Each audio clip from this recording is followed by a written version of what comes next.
अस्सलाम वालेकुम दोस्तों, मैं हूं फखर अली और आप देख रहे हैं गोपचाणी स्पोर्ट्स। तो चैनल को सब्सक्राइब करके बेल आइकन को जरूर दबाएं ताकि हर नई आने वाली वीडियो आपके पास जरूर पहुंचे। तो आज हम बात करेंगे एशिया कप क्रिकेट काउंसिल ने श्रीलंका से यूएई मुंतकिल करने का ऐलान कर दिया है। तारीखों का ऐलान जल्द किया जाएगा। तो आओ चलते हैं आज की वीडियो की जानिब।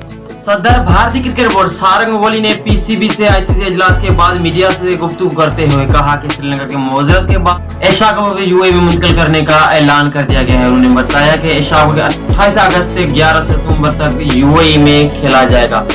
सारंग गांगुली ने कहा कि एशिया कप के शेड्यूल का ऐलान जल्द किया जाएगा। भारतीय क्रिकेट बोर्ड के सेक्रेटरी एशियन क्रिकेट काउंसिल सदर है। वाज़ा है कि क्रिकेट श्रीलंका ने मुल्क के मौजूदा सूरत हाल के पेश नजर एसीसी को आगाह कर दिया है। एशिया कप 2022 का इंतकाद मुअज्जरत करने के बाद इवेंट यूएई में मुंतकिल कर दिया गया। एशियन क्रिकेट काउंसिल हुकाम का कहना था कि श्रीलंका क्रिकेट बोर्ड ने बताया कि मुल्क में सियासी मुआशी बहरान है, जिसकी वजह से इवेंट का इंतकाद मुमकिन नहीं है। इसी का कहना था कि श्रीलंका के इवेंट यूएई में करवाने का ख्वामखा है ताकि इवेंट वेन्यू का मुतबादिल यूएई, भारत समेत दीगर ममालिक भी हो। एशिया कप क्रिकेट के हवाले से जराये का बताया कि एशिया क्रिकेट तारीखों में मामूली रद्दोबदल का ऐलान हो सकता है। जराये का बताना है कि एशिया कप की मेजबानी श्रीलंका के पास है और यूएई में होगा। यूएई मुंतकिल बाद तारीखों में रद्दोबदल का इम्कान किया जाता है। इस सवाल से जराये का ये भी बताना था कि Sri Lanka cricket Asian cricket council और एमिरेट्स क्रिकेट बोर्ड के दरमियान बातचीत जारी है और तीनों फॉर्मेट बाहमी मशवरा से शेड्यूल को हतमी शक्ल देने का भी इम्कान है।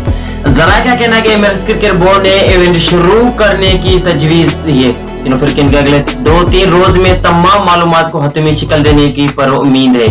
एशिया कप क्रिकेट नई तारीखों के बारे में जराये का बताना है कि टूर्नामेंट 24 अगस्त से 10 अक्टूबर तक कराने पर तजवीज सामने आ गई है। जब ऐलान का तारीखों के बाद एशिया कप 27 अगस्त से 11 अक्टूबर तक खेला जाना है। मेन राउंड से कबल क्वालिफायर राउंड भी किया जाएगा। लम्बे रह के श्रीलंका क्रिकेट बोर्ड के हालात बायस एशिया कप मुंतकिल करने का फैसला किया गया था। तो आज की वीडियो में सिर्फ इतना ही। चैनल को सब्सक्राइब करके बेल आइकन को जरूर दबाएं। अल्लाह हाफिज।